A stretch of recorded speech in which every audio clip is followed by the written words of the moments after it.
Avast, you salty dogs. That's my new intro this week. I actually had somebody email me about different options that I should use to do intros. And so I'm going through some of them. Thanks to Amy for sending those out to me. That was not one of her suggestions. In fact, she seems to be quite opposed to piracy, at least piracy language. So I'm going to try some more of those later on as we go. I still haven't landed on one, though. I like the pirate talk.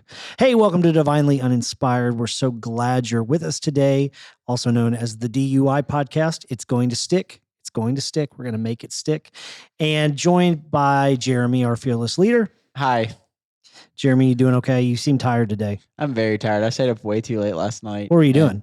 So I started watching a new show and I got addicted to it. Okay. Well, that happens. Yep. And back with us from a hiatus, April Heitzman is here. Hi, guys. We're glad you're here. Thank you. I'm glad to be back. Good. And we are joined once again by Penny. Hey, everyone. Well, that was like a really awkward pause after that. Yeah, it was a hey, everyone. Hey. So I will say one of my favorite podcasts is called Nateland. It's Nate Bargatze's podcast. And they've had 2 years of podcasting and they still can't decide on their like catchphrase. My favorite one right now is Hey Bear. They do Hey Bear, but you have to listen to the podcast to get that joke. I don't get that at all. Maybe that's what people should be suggesting is our catchphrase, not your opening, whatever Good is idea, like, Penny. I like happening over there. Do not encourage Rusty. Nobody encourages me. I have to encourage myself. So we got to go to the fair as a staff. That was a lot of fun. Everybody loved it. We're going to talk about that for a minute. April, what was your favorite part? April, what was your favorite part?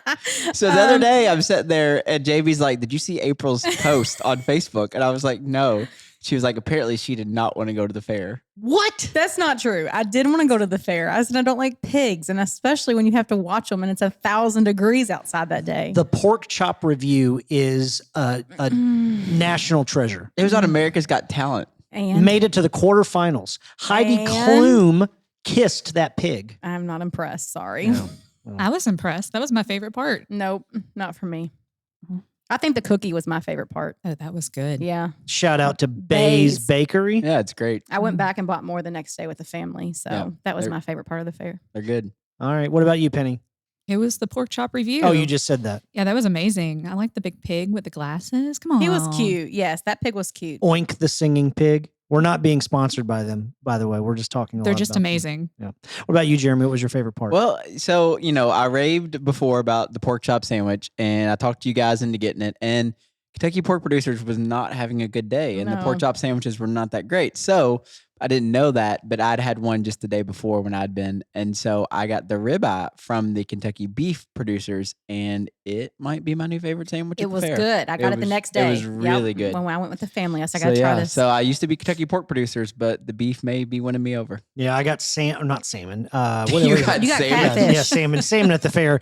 No, I got catfish. That's right. From the Kentucky Fish Producers. I guess that's who that is. Chicken was great. I just love walking around the fair. I do too. It was fun. I enjoyed getting to ride the tractor. We were racing with the ladies who decided to go on foot, and we decided to walk half a mile to go a quarter of a mile on a tractor. It was fun. Yeah, so I did learn don't trust Rusty's sense of direction because he walked us into a few different places. You took a picture of us waiting on that bench for the tractor, and it is the most unflattering picture ever taken of me. I sent it to my wife, and I was like, is this actually what I look like? Because I look like Danny DeVito. No, you don't. And she was like, no, this is just a really bad angle. And so she now refers to me as Danny DeVito. I need to review this picture again. And so I told her that makes her my Rhea Perlman, which she was not thrilled with because she's not a Sound like Cheers? I love Cheers. Yeah. I love it. So one more question before we get to our theme song, because we're in September 1st, and I have some friends who have already started decorating for Halloween. I saw that Starbucks already has Halloween decorations up. When is it too early to start decorating for Halloween? Now. It's too early. Now is too early. You got it. September 21st is the official first day of fall. So I think that's a good number. That's fair. I don't decorate for fall till the 21st, but I don't decorate for Halloween. At all? No. Because it's Satan's holiday? That's right. No, I just don't like Halloween. I found out that I'm saying it wrong. I've been saying it wrong for my whole, because I say Halloween, and everybody else I talk to says Halloween. That's because you're in Kentucky. No, you just said Halloween. Did I? I Yeah. didn't pay attention. Halloween. Hey, This I is say Halloween. Halloween. I say Halloween, but Yeah. other people are Halloween. saying Halloween, and it's like, oh, maybe I'm wrong. I don't usually pronounce things correctly though, so don't go by me. I've No heard one in Kentucky does. Yeah. So I've there heard he it has both ways. It's like, I like when people say that when you've never heard it the other way. It'd be like, I call you April, and you're like, it's April. I've heard it both ways. So. All right, we got a lot to talk about. It's going to be a lot of fun, but first things first, here's the song. Here we go. 1, 2, 1, 2, 3, 4.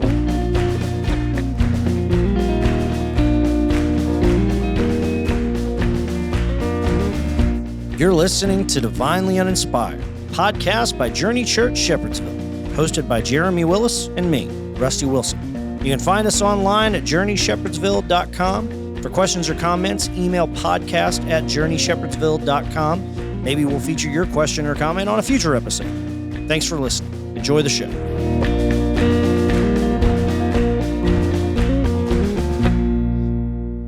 I will say I love our theme song, but at some point, it seems a little defeating to the ladies that it's only hosted by me and you. I just caught on that. Penny's on it pretty regularly. I can change that. No, I don't think it. I think we don't. I'm just saying it. I just want to acknowledge We that. know why you did it. Yeah, you don't like women. Well, originally it was just going to be me and Jeremy. And then it was like, well, we want this to have a broader appeal. And as appealing as he and I are, both to the ear and the eye, we thought that maybe we needed to have a feminine touch to the show. And so I'm going to go back and re-record, not the song, because it's just, that I'll just re-record the preamble. No, you don't have to. I just Okay, I just well, then I acknowledge won't. it. I was like, they're on it pretty regular. It does kind of seem defeating. Like, Yeah, No, just it's our okay. show. We're used to it. We're women. that's true. Mm. Hey, so we're going to call this segment Who's Shocked by This? Okay. So there is an article that I found in the Relevant magazine, which is a Christian magazine. And the headline is Bad News. Reading the news too much is terrible for your mental health. And I saw this and I legitimately thought, like, is this actually news? Like, is anybody shocked by this? No, not at all. Yeah. So they cite a study that has been done where the consumption of news, which they delineate a difference between being a news junkie, somebody that likes the news and just kind of likes to be in the know, as opposed to somebody who's like compulsively checking several times a day and letting it like affect their mental health and their even their physical well-being. So this is from the study itself, and it says this: the last couple of years have brought a seemingly constant flow of disconcerting events. A pandemic, a highly contentious presidential election, a large-scale protest movement, mass shootings, devastating wildfires, even murder hornets. We argue that for some Americans, witnessing these events unfold in the news might bring about a constant state of high alert, kicking their surveillance motives into overdrive as the world becomes a dark and dangerous place. So I don't think that this is shocking to Not anybody. at all. No, I think that, you think about it, like, it's helpful to be informed, but like, I think people probably, one of the reasons people, always talk about people used to be happier and people are depressed now. Well, you didn't know everything going on in the world, and now you have access to everything going on in the world, and it's not good. Like, there's just always, and they're always going to report the bad stuff, the controversial stuff. And of course, every once in a while they report like good stuff, but it's very few and far in between that they do that. So, you just constantly are just feeling like, oh, well, this kind of stinks, and that's just kind of the world we live in. And then also I think you get into the pundits of, they just talk about it so much. And it's like, rather than just getting the news, now I have to get the news plus your opinion on the news. Right, And I yeah. think that's where it gets really bad. It's not just, oh, here's the facts. Well, it's here's the story, and then here's what we think about the story. And then it just gets depressing. Yeah, it's very editorialized. It's not like the days of like Walter Cronkite and Dan Rather, who would just tell you what was happening in the world. They weren't necessarily making comments about it. They were just informing that today in this place, this is what was said and this is what happened. And people were able to come to their own understanding of what was happening. But I also think that like I have a family member who they've got like the logo of a news channel burned into their TV because they just always have it on. And I just think consuming anything that much is not healthy. I mean, I probably read the news once a day, but it's typically like a 10-minute NPR in the car on the way to drop my kid off at school or something. And then that's it. Usually that's it for the rest of the day. The problem with the mental comes in when I have to listen to a parent or whoever talk about what they've heard on the news or read on Facebook. And then that becomes part of my mental health. So that's my bigger issue. Yeah. And a lot of people, they get their news from Facebook. Right. And there's an algorithm built into that to make you only see what they want you to see based on your previous searches and stuff. So yeah. It's so anyway. I think a solution would be for 6 months, America needs to go back to the only way you get news is if you go buy a newspaper. Because who wants to deal with a newspaper? You know, you got to open it up. How do you hold it? You got to go get find ink on your hands. Yeah, I think that's the only way for 6 months that news should be distributed is through the newspaper. I love the newspaper. I do too. I love. When's the last time you actually used a newspaper though? Not courierjournal.com, an actual newspaper. Hey, I used one at the coffee shop the other day. It's been a hot to minute. clean up a mess. No, the Pioneer News. I was reading about property taxes or something. So fun. Yeah, so exciting. That's great for mental health. Shout out to I didn't say I liked Pioneer it. News. Yeah. I used to love getting the Courier Journal though. Like I didn't read it, but I just loved getting it. Like just it's in your notes. Something tangible. I like the coupons. Like they don't even make like on mailboxes like the news like under attachment or whatever that they used to. And I've never seen a paper boy with such a good arm that he was able to nail my front door loud enough that it would wake me up from my slumber like they show on TV. I've never seen a paper boy. Like I've never grew up in a neighborhood that had a paper boy. Either. I don't know. I think that's old. I did get the Courier Journal for Black Friday. I used to like to read the movie reviews and see the movie times, which was the way you used to know how or you'd have to go call. see a movie. Yes, Mr. Movie Phone. Yep. Like that episode of Seinfeld where was it Kramer's number? Yeah. That's one of my favorite ones. He just became Mr. Movie Phone for a while. And the people would push the buttons and he didn't know what button they pushed. So why don't you tell me what button you just pushed? Yeah, it's a good episode. All right. So all things in moderation. So consume the news in moderation. Take it with a grain of salt. Or don't. And if you're looking for good news, there are several good news outlets. One of my favorites, which I can't vouch for the safety of the website security, as Jeremy likes to tell me, it's called Good News Network, and they only demonstrate good news, display good news. Was that the one that Jim from The Office started and then it became like a thing? Did you remember That's that what I'm thinking. During COVID, he did that good news show, and then somebody bought it. Maybe so. And ran with it. Where he was only doing good feel good stories there for a little bit. There's also a guy on Twitter and Instagram. His name is Tank, and it's called Tank's Good News. I love that guy. And it's all just fun, loving, wholesome, encouraging stories about the world we live in. What would happen though if we all seriously for like the next 30 days just heard good news? I think we'd all be happier. I think it'd be cool though. Yeah. I think our physical health, our mental health would all be better. Yeah. It's all burning down though. Like we're just hearing the good but we're news. like, hey, you know what? It's We're like living that, life. like that dog meme. It's fine. Everything's fire. Everything's fine. We're good. It's all going to work out. Meanwhile, really bad things are going to be happening. Right. And we're going to wake up in 30 days and be like, we had no idea. But hey, they've always been happening, right? We just didn't know about it. So, well, let's talk about some good news that I think, at least I think it's good news or interesting news, or I don't know. We'll talk about it. Did you guys know that Eminem, the rapper, is apparently a Christian? Yeah, I didn't know that. I just heard the song the other day. Oh, okay. Somebody sent it to me. Yes. I've never heard it. So, rapper Eminem is in the news because he has partnered with Kanye. Well, Ye used to be Cayenne West, as April refers to him. Well, then it was Yeezy. it was Kanye, Cayenne, and then Yeezy, and now it's just Yee. Yeah. And they collabed on a new track on DJ Khaled. And DJ Khaled, he's the guy that in every song just goes, DJ Khaled. That's all he does. It's pretty accurate. Well, he mixes the stuff. That's not all he does. Well, he he's doesn't like rap, but he's like the producer. He's like the Dr. Dre. The Lil Jon of, Lil Jon was, that guy. Yeah.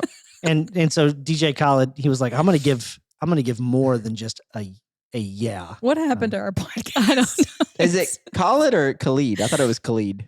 when he yells it out, it's DJ Khaled. That's I've never what he listened says. that much to it, but yeah. Well, he on No, I believe you. I'm just saying I've never listened to too much of his music. Well, I know that one year he had a song on Madden, the video game, and they only have like 10 songs that are just on a loop as you play the game. And so DJ Khaled was announcing his presence every 10 minutes or something like that. So, but anyway, the song is called God Did, as God is wont to do. And it is all about Jesus being king, apparently.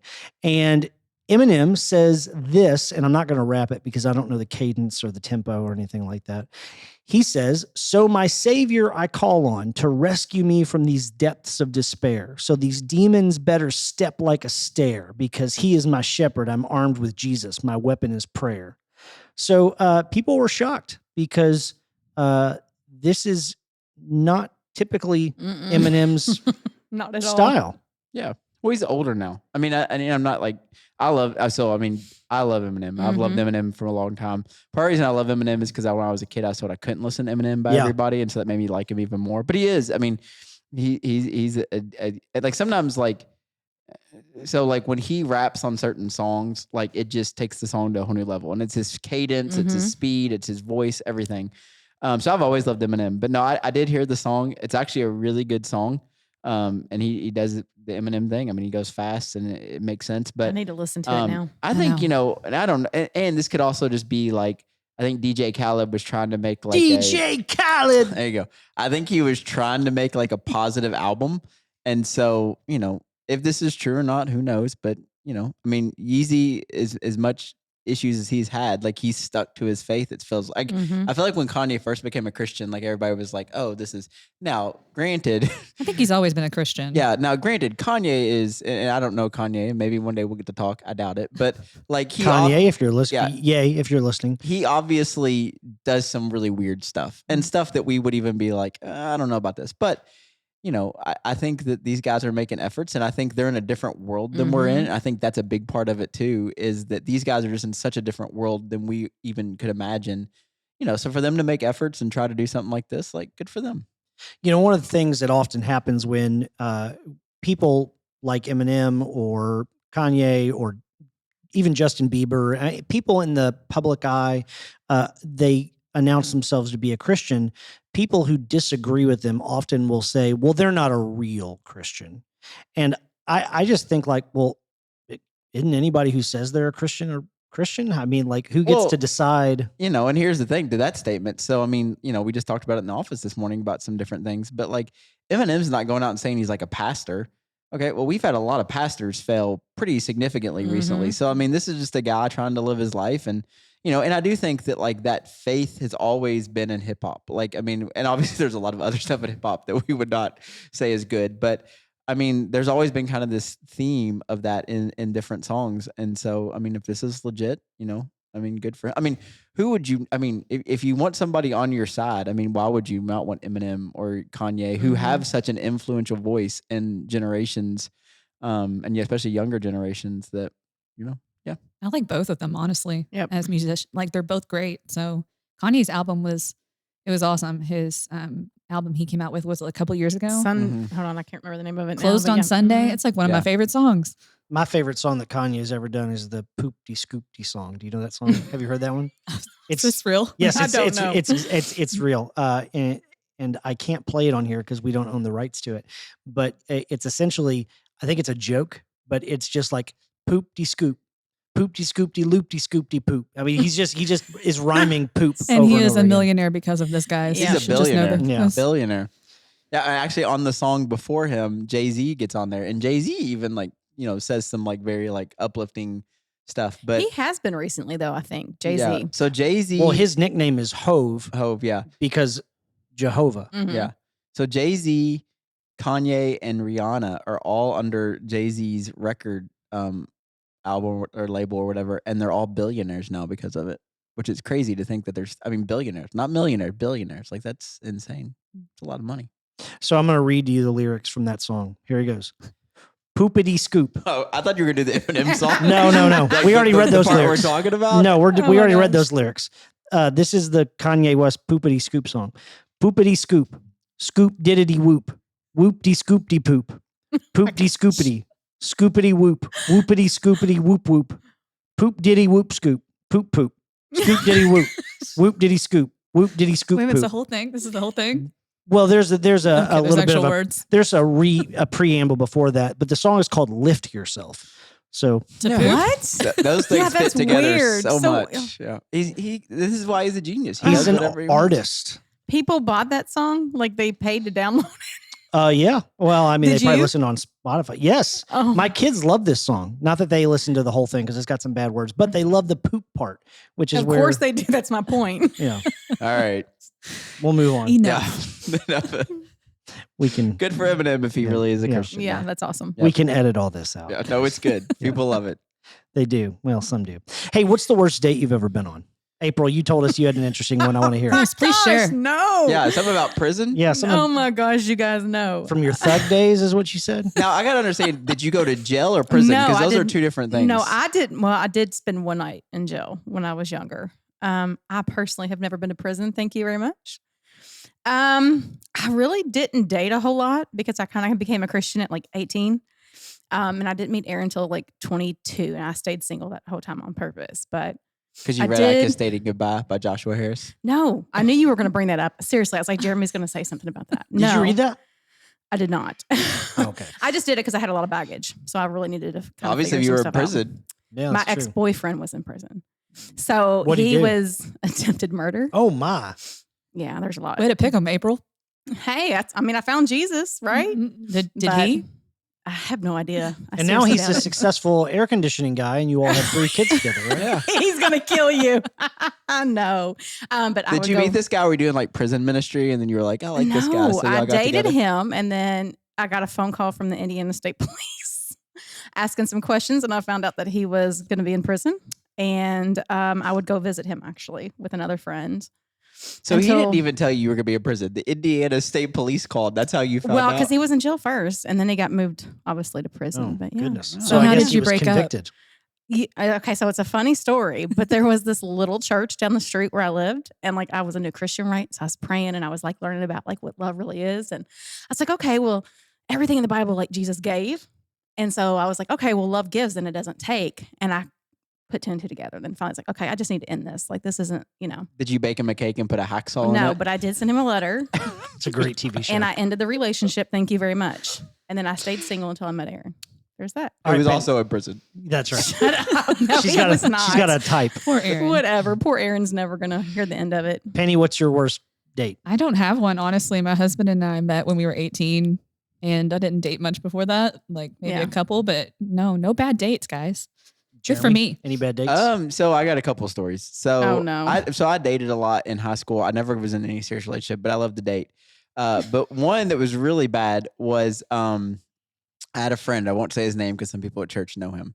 But we went on a double date together, and we had these 2 girls that we didn't really know very well, but we each kind of had picked one. It's kind of like the episode of The Office? Yeah. Oh my god. The Benihana we had- episode? Yeah, we each picked one, and by the end of the day, like midway through the date, like it just whoever he was with, it wasn't going well, and whoever I was with, like I was into her or whatever, but she was way more into him than she was into me.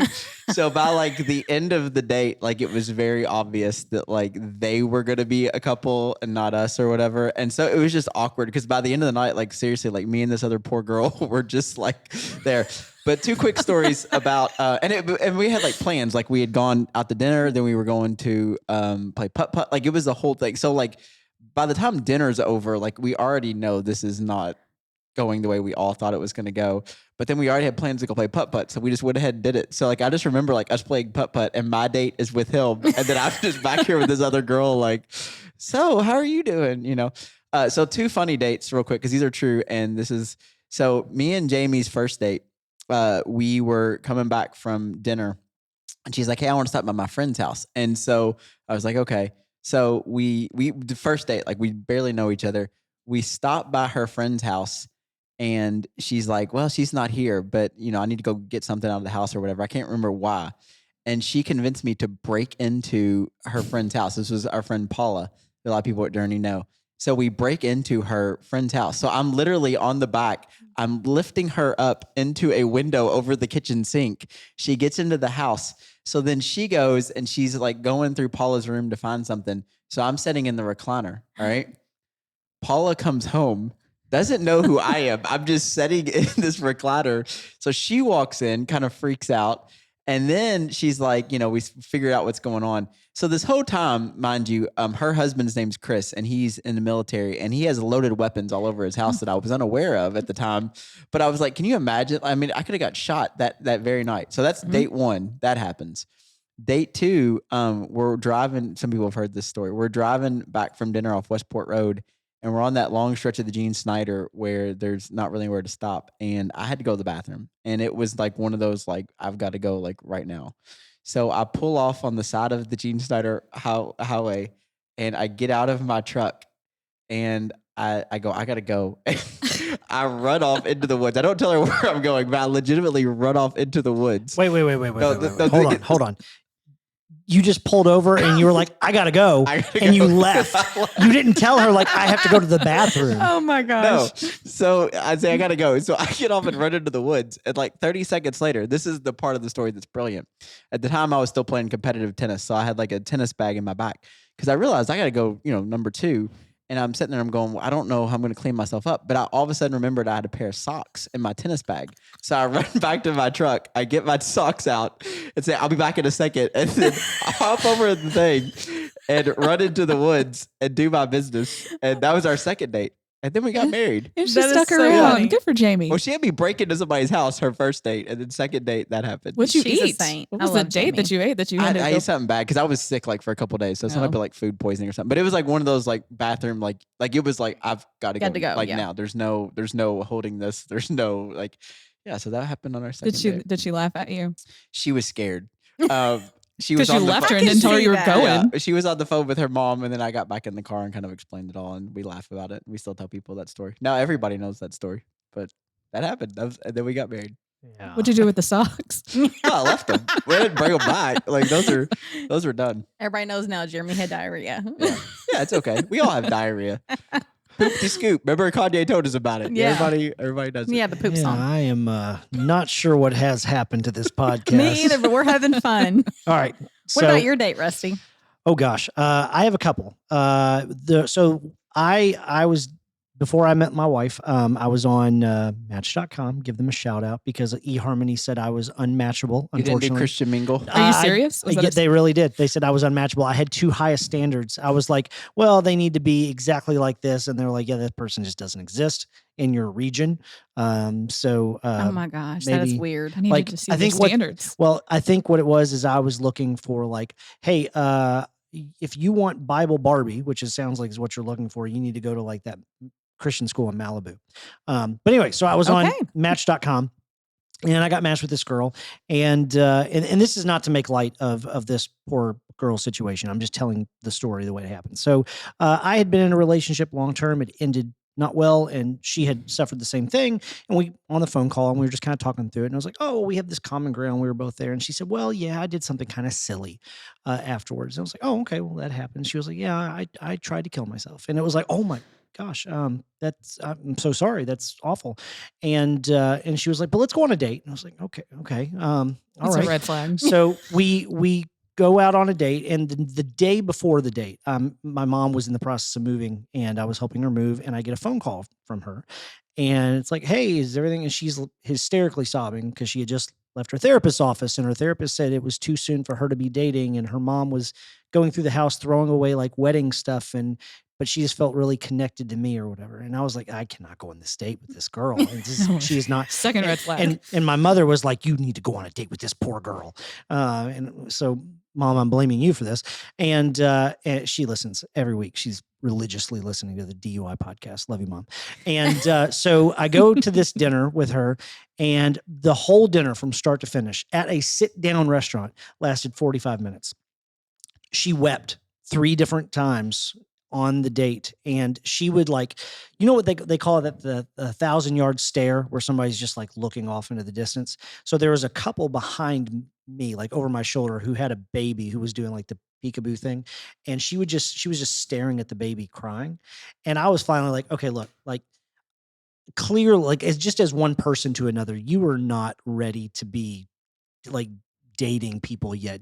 And that is okay. That is perfectly fine that you're not in a healthy enough place to do So that funny, yet. but it is. But when you do a counseling session in the middle of a date, that's not a good date. Yeah, like it's no. going bad. You No. got that right. So I got the check and we were walking out the door and she was like, well, I had a really great time. And would you like to come over to my place for a little while? And I was like, no, I don't think that that's wise. That I think you need to heal. Yeah. And then the other one was actually to my wife, and she wasn't the bad one on it, but it was a group date because we didn't know each other. And just like collectively, all of her friends that night were having separate crises. And my wife is a fixer. She likes to help people. And so she was trying to fix situations, and nobody was receptive to that. And so all of her friends were losing their minds that night. And I married her the following September. So, love at first sight. That Yeah. first story is just jacked. Yeah, that Nasty. is, I'm that's sorry. messed up. Yeah, it was rough. And it was one of those, like, I'm not making light of this poor girl situation, because mental health is like a serious thing. I struggle with mental health stuff, and I know a lot of people do. But it was a Yeah. it was You a need to bad look day. her up on Facebook. See how she's doing. No, I don't think it's a good idea. No, I mean, April and I can. Yeah. Just I honestly, I don't even remember her name.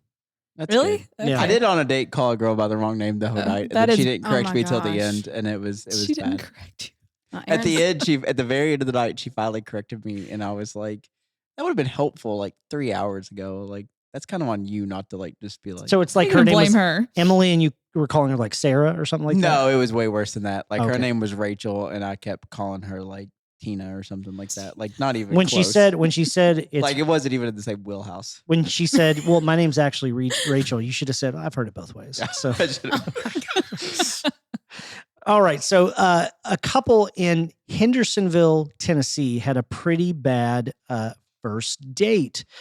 Couple's date ends in burglary charge after breaking into church to play its piano.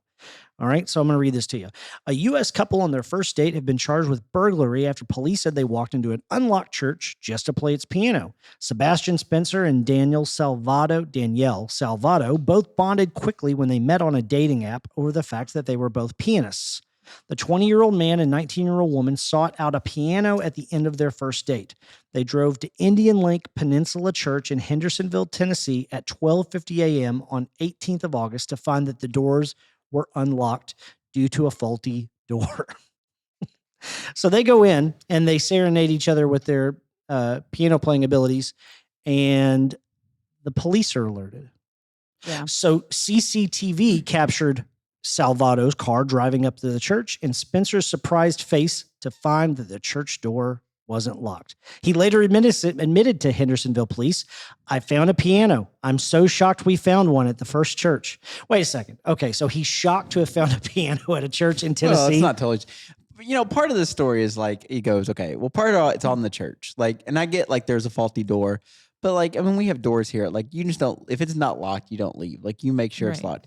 Second of all, like obviously they should not have broken, but it's not like they were like burglarizing the church or Or anything. stealing like that. stuff. Wait a second. Oh. There's more to the story. So had they just gone in and played the piano, it probably wouldn't have been that big of a deal. But before leaving the church, the couple reportedly played the piano for around half an hour. And on their way out, they took 4 Bibles, drumsticks, a collection plate, and they were thought to have been creating some sort of makeshift drum kit. So they took from the church the 4 Bibles, which the church probably is like, okay, well, Give I would away hope Bibles. that they would be okay with that. however, they took drumsticks and a collection plate. So I mean, it Collection sounds like plate. this is. I don't know. Collection plate have money in it. At least they didn't do No, I don't something think so. else. No, if they're trying to make a drum kit, it's probably because they're 10 or whatever, Yeah. and they're probably yeah. It's so weird. Yeah, that is weird. It's not that big. What did they get? Like, did they get let Oh, go, I'm sh- or they? I'm hoping we will keep you updated on this story, folks, because we know that you I hope wanna they get know. married. I want to find them and tell them I'll do their marriage counseling. Oh my Let's do that. gosh. Let's reach out to them. Do the wedding for free. Do the wedding for free, All right, we will. I'll do it. and we'll give them a piano as a gift. And Jeremy will play it. Yeah, I can't play the piano. We tried. I can do chopsticks, and that's it. All right. Well, if you've had a really terrible first date that you'd like to share with us, you could email podcast@journeyshepardsville.com. We would love to hear them. I would be thoroughly Can I tell you entertained. one more dating story just real quick before we Please. move on to this thing? So this is the worst thing I've ever done. I'll be honest with you. So I was dating a girl for a while, and it needed to end because it wasn't going well. And it was right before Christmas, and I went over her house that night to break up with her, and she was going to be gone the next week. And so she said, "Can I go and give you my Christmas present?" And I was like, "I shouldn't take a Christmas present." This is a true story. So this is one of my worst moments. I'm just saying it because of this.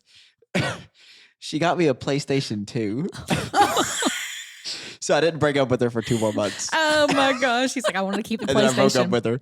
And I just had to confess that because it was really bad because I literally went to her house that night to break up with her. And then she gave me a PlayStation 2. And in my mind, I'm like, I'm not going to get to keep the PlayStation 2 if I break up with her. So I dated her till Valentine's Day and then broke up right before Valentine's Day. And then I took her on a date to Cheddar's, apparently. Thanks a lot, Jeremy. How awesome would it be if it really was? That's hilarious. No, you were married by that point in time. All right. Okay, so we are going to ask a very important question to Jeremy today because it's something that we talk about a lot, especially in the office. But a lot of people don't know what pastors do, or they think they know what pastors do. And so we want to hear today from Jeremy. Jeremy, what is the job of a pastor? And should people base their faith and beliefs off of what you believe? So let's hear. What does Jeremy think? Yeah, so I think it's a good thing. And part of this was, last week in the podcast, there were some things that I said, and there was a response by Penny, and we'll get to that in a second. And somebody emailed me about it. So we were like, let's just talk about it a little bit. So the first thing that you need to know about my job is it's completely made up. And what I mean by made up is there is not, in fact, everybody sitting around this table who work for the church, like your job is made up. Like there isn't really a biblical format for what we do. So in the Bible, you have pastors, which are usually your shepherds or your leaders of your church. And then the best way to describe what a preacher does would be like these evangelists, and these would be people that go around and preach and stuff like that. So when it comes to a pastor's job, we're making it up as we go, and it's constantly evolving. So, for example, so I pastor the church, I also preach, and then also because we started the church, and because I have a staff and oversee a budget, I'm running a business at the same time. We don't think of church as a business, but it is. It's a nonprofit business. On top of that, I do a lot of counseling for people. So then you got to throw that into the hat. And so it ends up becoming a lot of stuff. But the reality is, it's not just one job. It's really multiple things that I'm doing. And not just anybody that does ministry is doing. And it gets real complicated. And so I think that is part of it, is one of those things where it's there's a lot of different areas that I oversee. I have a team of men and women that help oversee all of this with me, and those would be considered, we call them management team, but they're also in some ways shepherds of our church and oversee everything. And so, when it comes to my job, most people, this is what they think, and we'll get into it in a second, because I think the second part of the question might be even more important. Most people think I just preach. Preaching is actually a small part of my job. Now, during the week, I spend a lot of time on it because I want to create a message that is relevant and makes sense and obviously true. But that's actually, when my old job, or anybody does what I do, that's a small part of it. So if everybody thinks I just work on Sundays, that's not true. Now there are some guys that only work on Sundays, and so that even gets more complicated. There are some guys that this is just a weekend gig for them, But I think when I think of my job, of what it means to be a pastor, the best understanding I have is that you're just walking with people. And so you're walking with people in the good times, you're walking with people in the bad times. You're there to walk with people. I don't talk about it a lot, but I've been invited into a lot of rooms that nobody would want to go into, but that's just your job. It's part of what you do, is you walk with people in those things. I've been in rooms when people took their last breath. I've been in rooms where people get the news that, they don't want to get. And so that's just a part of it. You pray with those people, you talk to those people, you try to encourage them, and so that's when you think of a pastor, that's what we're doing, is we're just walking with people through really hard things. And then you also get to walk people through good things, Weddings are terrible. I hate doing weddings. If you're doing your wedding, I don't really hate doing weddings, but they're just a lot. But that's like a happy day for people, And so like you're walking through that with them and you're helping get prepared for that. And you're walking with people as they're becoming parents for the first time and they have questions. And then you're walking with people like after they get married and they're having trouble with their kids or trouble with each other. So you just walk with people. I mean, that's the best way to describe like what I do is just to walk with people as a pastor. Then obviously, the side I think that, so where it got started last week was when we were talking about, and I don't remember the exact topic because there's so many things going through my brain, but I know we were talking about, it was based on the Southern Baptist thing. And I kind of made the comment about like, it's not really my job to tell people what to believe. And then Penny had kind of just said, and you didn't, I mean, but you just kind of said, well, people like want you to make statements and stuff like that. And so when I think about preaching, and you guys stop me if or even if anything we've talked about, you want to push further on or ask questions about. So what I've learned in 20 years is that when people want me to take a stance, it's generally their stance they want me to take. And so that's why I don't do a lot of definitive statements, which is fine that people want that. But I've been doing this long enough that people want me to take their stance. And then the moment I don't take their stance, they don't like it, and I'll be honest with you. I mean, we've talked about it in staff. There's a lot of things that people would assume that I would believe that I really don't, or stances they assume that I would take that I might not take. And so that's like a big part of that is I've learned that people want me to take their stance. Most people, when it comes to preaching, all they want me to do is affirm what they already believe. They don't really want to be challenged and stuff like that. And so like for the preacher side of me, that's kind of what I meant by that is I want to challenge people. I want people to wrestle with stuff. I do think part of my job as a preacher, pastor, whatever, is to help people understand the Bible and understand what the Bible says. But the other side of that people don't like as much is I'm also going to tell you what the Bible doesn't say. And I think that's where we get kind of into that weird world is because a lot of people, they're comfortable with me telling what the Bible says, but then there's a lot of stuff that we've learned along the way that the Bible doesn't actually say. And so for me, it's kind of to help them. I think when it comes to preaching, I think the dangerous part of it is that, and I've done this too, is that a lot of times what guys do is they tell you what the Bible says, and then they also try to read in between the lines and try to tell you other things that you should believe. And that's where it gets dangerous for me, is because, some of that stuff is more opinion and the way they interpret it and less actually what the Bible itself is supposed to say. And I think, and I do this, and hopefully you guys have heard me, like a lot of times when I'm preaching or talking or teaching, like I would say, this is my opinion on this, or I'll present it, but I think a lot of times where we get in trouble with preaching is people present it and they expect, because this is someone teaching with authority or that type of thing, that what we're saying is the gospel. And 60-70% of what we probably say as preachers, and I listen to a lot of guys, a lot of that is just an opinion and the way they interpret that. Does that make sense? And so I think that's a big part of it. And I think the thing that people, get confused when it comes to preaching is they want it to all be black and white, and it's just not sometimes.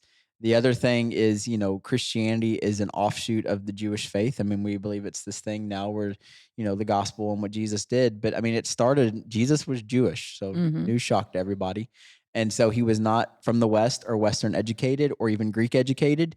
And so one of the things that I always try to remind people when it comes to faith in the Bible is Jesus's world is predicated on interpretation. I mean, we've even talked about the rabbis on here that Jesus would have learned under, which is weird to think about, that Jesus himself, we don't, he's learning these different systems of these rabbis. And they even had in rabbinical school a whole series when you eventually made it this far. It was called just questions and answers. And so it's all, well, what is your interpretation of this? And what do you think about this? And, even Jesus himself, when you see him talking to people, sometimes he'll say, well, what do you say? And what do you think this means? How do you interpret it? And so I think when it comes to preaching is, I think Jesus is a master teacher. And I think sometimes as a master teacher, you want to leave people with attention. And sometimes you even leave it unresolved and you want people to, I want sometimes people to walk away being like, I don't know if I like that. Well, good. Don't like it. Go research yourself, go study it, come back and tell me why I'm wrong. Now I'm not, but go ahead to try. I'm just kidding. Go and try to tell me why I'm wrong. And I think that's one of those things, another thing with preaching for me, and people can have different opinions on this, but we've talked about this before, as the job as a pastor has evolved. So the job of a pastor now is completely different than it was 50 years ago, and it's different than it was 100 years ago. It's evolving, it's changing. Sometimes it changes too much. I mean, sometimes, I mean, we've talked about this before too. Like sometimes pastors almost seem like CEOs than they do pastors, and I don't think that's healthy either. Um, but the things that I believe now are not things that I believed 10 years ago. And I'm not dumb enough to think that the things I believe now aren't going to evolve 10 years down the road.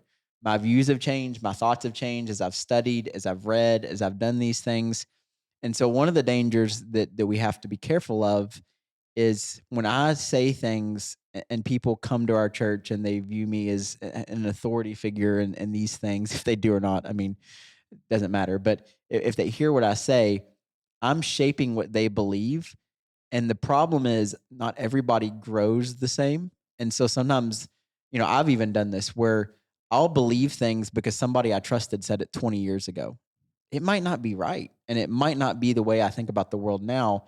But because, I've even had people say, like, well, my pastor growing up said this. Well, good for him, and you don't have to believe, but just know that that's been 25 years since he said that. So hopefully your faith has evolved and grown, and so I think that is kind of when it comes to preaching and things like that, that's where I try to be really aware of the fact that when I say things from the stage, people are not always going to say, well, that's just Jeremy's opinion on that or his interpretation on that. Sometimes they believe like that is a thus saith the Lord because we said it from the Mhm. stage.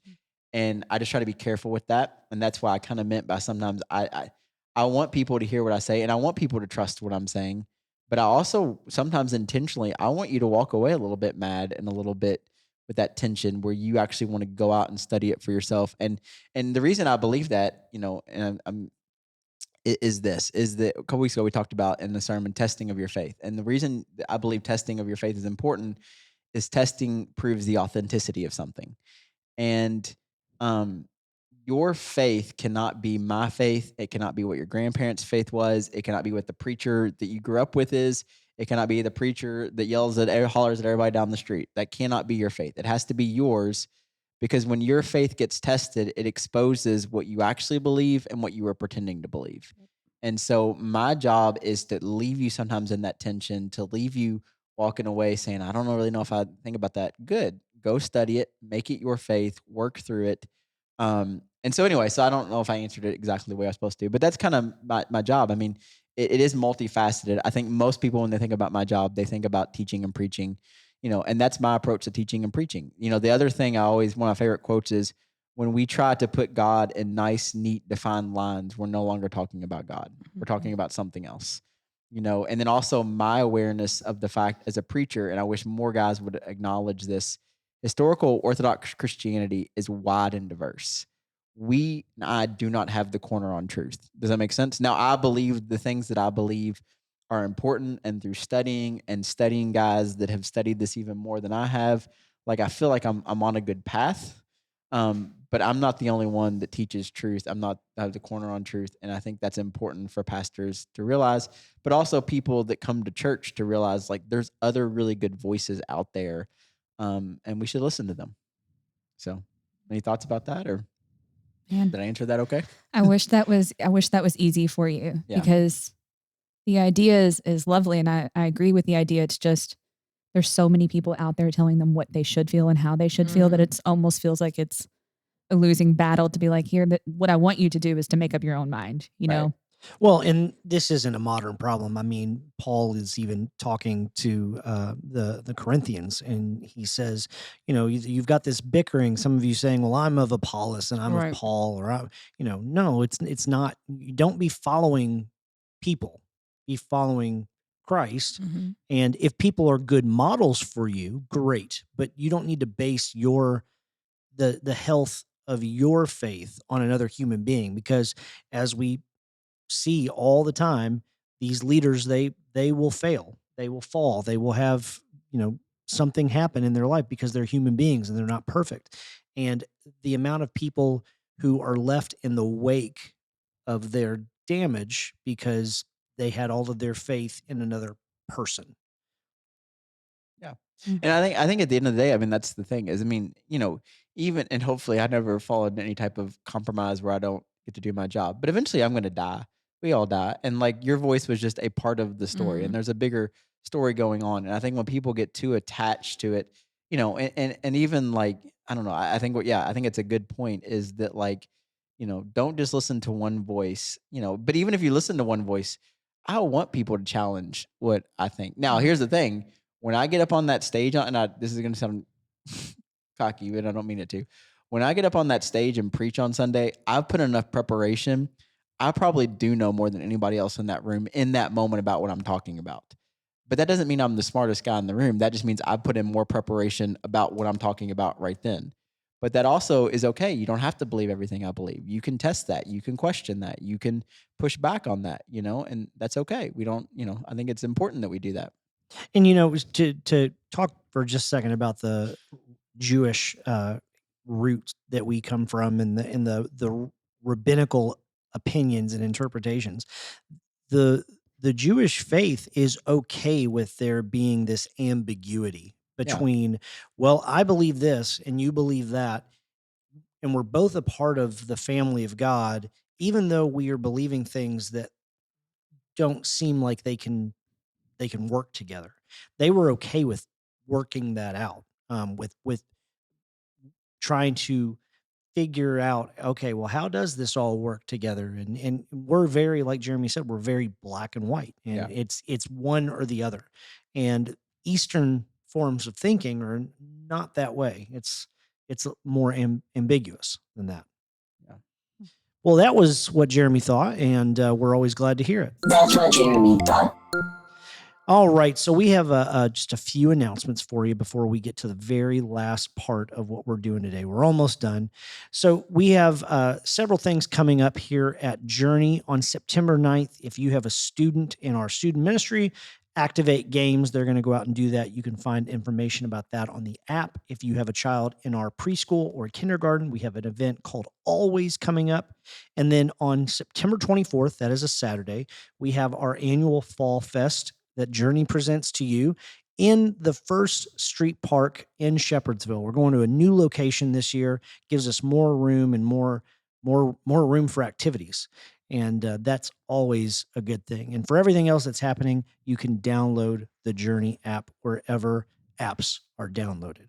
All right. So before we call it wraps for the day, I want to just take a minute and give everybody an opportunity to talk about what they are excited about at Journey this fall. Summer's hard in ministry because people are in and out and it's hard to get everybody together, but fall is kind of when everything comes back together and a lot starts happening. So what is it that everybody's excited about for this fall? Go ahead, April. I am excited because I love to see all the people coming back. So obviously as the connections coordinator being out in the lobby, like it's my favorite thing to see on Sundays anyway, but you start to, even now this past week, seeing more and more people come back, but it's also fun. It's just the start of Fall Fest and Grinchmas and women's events are coming back. So it's just, it's fun. It's busy. It is busy. Yeah, but I do love it. I love fall. So Yep, the me too. packs are back in and I was Yes. so excited to see them on Sunday and hang out with them. So really, really awesome just to be with my people again. And then Fall Fest is going to be epic this year at the park. And it's just lots of really cool things happening. Yeah. So I think every year I do a fantasy football league with some guys and Penny this year. And Penny. And so I'm excited. Football's back. And so I do love football. But for a Journey, I think it's people coming back. A lot of people travel over the summer and do that. But we also have a lot of new people. Mhm. And so that's just getting into that. And, I think that my favorite season is summer and fall. My favorite time of year is Christmas, and fall always is like, oh, Christmas is right around Yeah. the corner. Same here. And so I'm excited about Christmas and stuff we're going to do here at Journey this Christmas as well.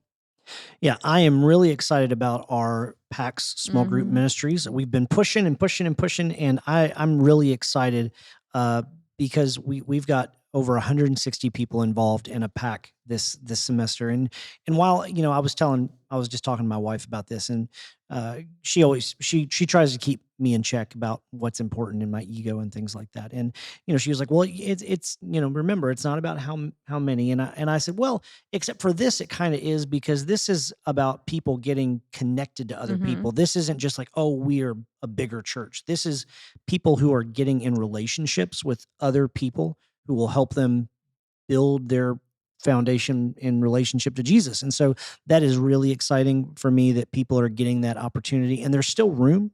We still have room. If anybody's interested in joining a pack, you can email me, rusty@journeyshepardsville.com, and we'll get you involved as soon as possible. We've got some fun series coming up in the next couple of months that I'm pretty excited about, that I think people will really, really enjoy and have a good time with. Well, that is going to do it for us today, unless anybody has any closing thoughts, closing arguments. No. Nope. We talked enough. All right. Great.